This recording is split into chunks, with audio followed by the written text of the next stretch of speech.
Nos acompaña Meibor Petit, periodista de investigación, especialista en política venezolana y latinoamericana. Gracias por estar con nosotros. Bienvenida.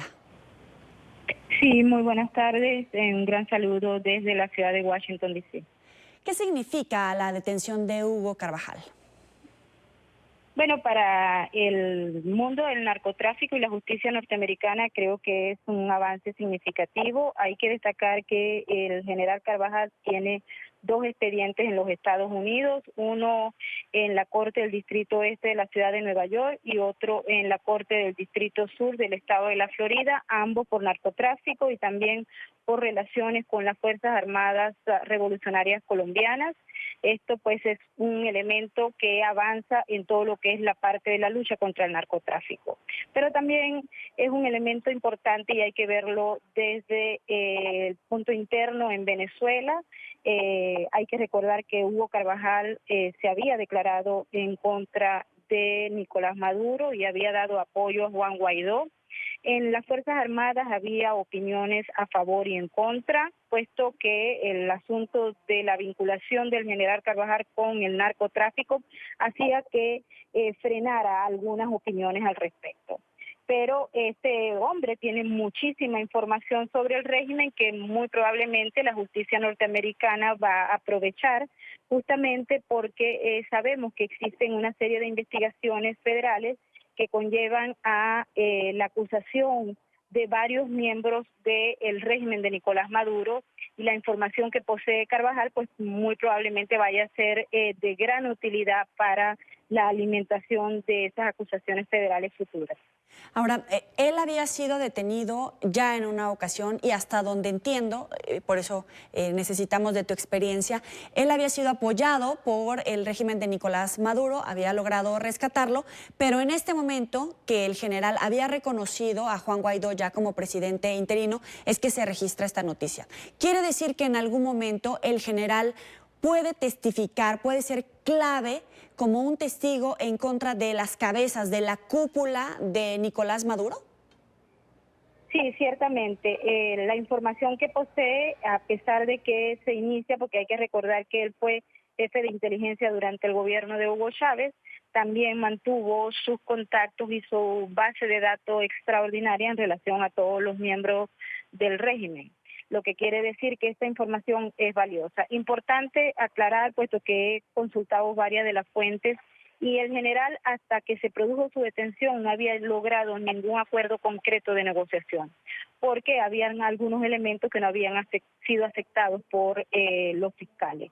Lo que quiere decir que dentro de este proceso que se va a dar, que muy probablemente lleve algún tiempo, está previsto pues que el general, entre otras cosas, acepte o no la culpabilidad en los cargos que la justicia norteamericana tiene en su contra, y adicionalmente a ello que provea de información que seguramente, como te digo, es muy importante, y que la fiscalía la acepte como tal para poder inclusive testificar en contra de algún miembro del régimen de Nicolás Maduro que vaya a juicio en los Estados Unidos. ¿Alguno de esos miembros del régimen de Nicolás Maduro que están vinculados a los cárteles del narcotráfico? Se me viene a la mente el cártel de los Soles, pero también a su vinculación con la ex guerrilla, ahora partido político de la FARC aquí en Colombia. ¿Quiere decir que esa es la línea hacia donde podría dirigirse esta noticia? Es decir, que veamos testimonios, información valiosa de estos puntos claves del madurismo que están vinculados con el narcotráfico y las FARC. Sí, ciertamente. Vale recordar que no solamente son el Cartel de los Soles o alguna otra organización interna de Venezuela, y con las organizaciones disidentes de la FARC y las mismas FARC, sino también que se ha venido discutiendo en varios juicios que he tenido la oportunidad de cubrir la vinculación de miembros del régimen con otros carteles, como el cartel de Sinaloa, por ejemplo, o el cartel de los Zetas, entre otros. Podemos destacar el caso, por ejemplo, de Tarek El Aissami, que era hasta hace muy poco vicepresidente de Venezuela y hoy en día ocupa una vicepresidencia en el área económica, y que ha estado al frente de las negociaciones que se han hecho en el Medio Oriente. Este señor está acusado no solamente de narcotráfico, sino también de tener relaciones con grupos terroristas como el Hezbollah o Hamas, entre otros. Maybord, quisiera que nos ayudaras a entender la profundidad del impacto que tiene que un exmiembro del chavismo, como lo es el general Hugo Carvajal, haya reconocido a Juan Guaidó y le diera la espalda con las palabras que escuchábamos hace unos momentos a Nicolás Maduro. Quiere decir que aún la cúpula más dura del chavismo puede resquebrajarse y llegar hasta estos extremos de incluso declarar en contra del madurismo o del chavismo, y así en todo caso puede lograrse sacar a Nicolás Maduro y a su banda del poder. Bueno, aquí yo creo que hay un elemento importante de oportunismo. El presidente interino Juan Guaidó propuso una amnistía para aquellos militares que pasaran del régimen a su mando y él lo aprovechó y posteriormente empezó ese proceso. Importante destacar que las negociaciones en relación a los cargos de narcotráfico con los Estados Unidos y Hugo Carvajal ya habían iniciado antes de la aparición misma de Juan Guaidó. Él había establecido contactos con abogados en los Estados Unidos para conversar con fiscales al respecto. Internamente, ciertamente sí, cuando empieza a tratarse de resquebrajar la unidad que existe cívico-militar y que es el único soporte real que tiene el régimen en estos momentos, que un general que haya pertenecido al chavismo haya hecho esas declaraciones como las hizo en contra del régimen y que posteriormente haya hecho acusaciones muy, pero muy específicas sobre miembros de la cúpula política venezolana, pues sin duda alguna esto permitió que haya un movimiento dentro de los militares. Claro está, esto también hay que tomarlo en cuenta, puesto que la detención de Hugo Carvajal muy probablemente haya sido una advertencia para los otros militares que son del régimen o que han abandonado el régimen, pero que tienen cuentas pendientes en materia de narcotráfico o también de violación de derechos humanos a nivel internacional, pero específicamente en las Cortes de los Estados Unidos.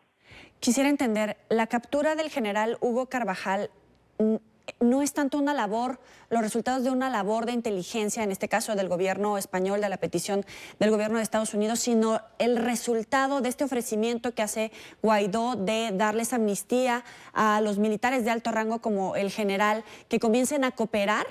¿Puede ser ese el resultado? No, yo creo que la decisión y el ofrecimiento que hizo el presidente interino Juan Guaidó para los militares que cruzaran el bando era única y exclusivamente a nivel de Venezuela. Como podrás entender, decisiones internas de un país no vinculan con los procedimientos jurídicos federales que hay en los Estados Unidos, por ejemplo, o en cualquier otro país. La justicia criminal marcha de una manera independiente en los Estados Unidos. Creo que la decisión de asumir este ofrecimiento de amnistía por parte de Juan Guaidó solamente se limita a territorio venezolano, y el caso de esas negociaciones y del interés que pueda haber en estos momentos por parte de la justicia norteamericana de aprovechar la información que este dice poseer es otro elemento que, si bien va a presionar al gobierno, no significa que esté dentro de las negociaciones que se estaban haciendo en el caso venezolano. Él solamente ofreció el apoyo a Juan Guaidó cuando éste prometió una amnistía para los militares que se pasaran a su bando. Ahora, se supone que Hugo Carvajal puede ser extraditado entre hoy y mañana, hasta donde entiendo. ¿Cuál es el futuro que le espera al general? No sabemos exactamente si va a ser hoy o mañana, porque por lo general las extradiciones se llevan un poquito más de tiempo, pero todo lo que se nos ha informado es que él va a ser presentado ante un juez como corresponde, un juez federal en los Estados Unidos, y todo parece indicar que va a ser en la ciudad de Nueva York. Y de allí pues va a depender de los niveles que se acuerden de cooperación, cómo va a seguir el proceso. Si él no acepta los cargos que se le están imputando, pues hay un procedimiento para eso, pero si él acepta los cargos o llega a un acuerdo previo con los fiscales, pues se iniciaría ese proceso de cooperación que sin duda alguna la justicia pues va a aprovechar. ¿Sí o sí es sentencia de cárcel en Estados Unidos? Obviamente sí, por los delitos que él lleva van desde 10 años hasta cadena perpetua, pero como te digo, si el proceso de negociación se produce, necesariamente estará de manos del juez y de los fiscales llegar a un acuerdo sobre el tiempo que va a pasar el general Hugo Carvajal en cárcel, o que si la información que posee es muy importante pueda inclusive ser premiado con no estar dentro de la cárcel. En todo caso, una mala noticia para el madurismo, el chavismo, esa cúpula, por la información que pueda proporcionar, en todo caso, negociar el general Carvajal. Sí, definitivamente es una mala noticia no solo para el régimen, sino también para los asociados de Carvajal, porque si hemos tenido experiencia en relación a carteles de la droga y a miembros criminales que los conforman, pues a la hora de salvarse, pues ellos son capaces de cualquier cosa, inclusive de vender a sus propios familiares o socios. De hecho, el Chapo Guzmán está en la misma corte que lleva el caso del general. Eso supongo que despierta una alerta incluso de manipulación de los dos reos en el juzgado, en la cárcel donde van a estar ambos en Nueva York. Bueno, no sabemos exactamente la situación interna, pero no lo sabemos. Esa es una de las cárceles federales más seguras de los Estados Unidos. El Chapo Guzmán está sometido a un régimen de aislamiento y él no puede tener contacto con ninguno de los prisioneros que está allí en ese centro de detención. Y en el caso del general Carvajal, pues todavía sería muy especulativo ponernos a hablar de lo que pueda ocurrir cuando llegue a los Estados Unidos. Es Maybord Petit, periodista de investigación, especialista en política venezolana y latinoamericana. Gracias por estar con nosotros. Muy buena tarde. Muy buena tarde. Hasta luego.